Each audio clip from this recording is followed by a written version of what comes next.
October 27, 1962.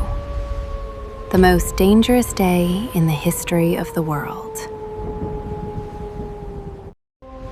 Not because of what Kennedy said in Washington, not because of what Khrushchev decided in Moscow,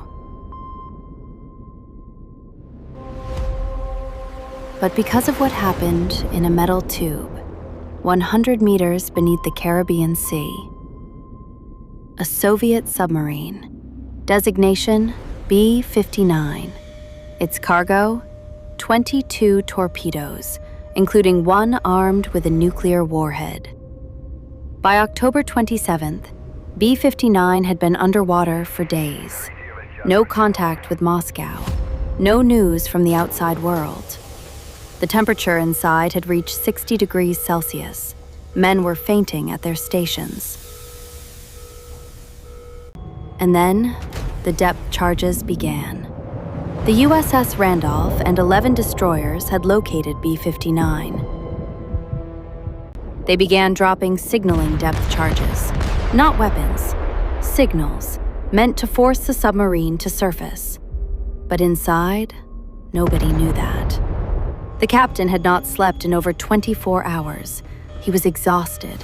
He was terrified.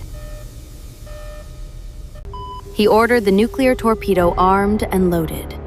We will die, but we will sink them all. On every other Soviet submarine, 2 signatures were enough, but on B-59, 3 were required. The captain? Yes. The political officer? Yes. Vasili Arkhipov? No. What followed was an argument, while depth charges exploded outside. These are signaling charges, not weapons. If they wanted us dead, we would already be dead.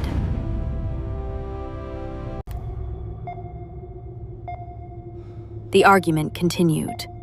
The nuclear torpedo sat loaded, and Arkhipov kept saying no. Eventually, Savitsky relented. B-59 surfaced. It was greeted by 11 destroyers and an aircraft carrier, but no shots were fired. The torpedo was never launched. Nobody on the American side knew what had almost happened. Kennedy never knew how close it had been. It wasn't 2 men in 2 capitals who saved the world.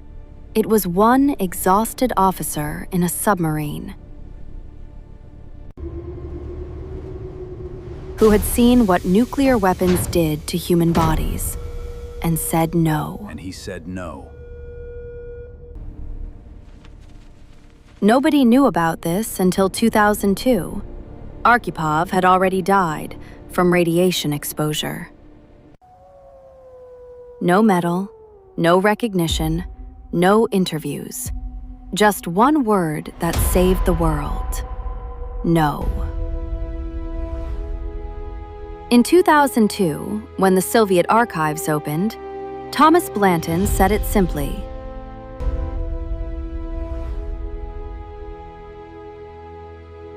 Vasili Arkhipov saved the world. One man, one vote, one no. That's all that stood between us and nuclear war. One man, one no. The world continued.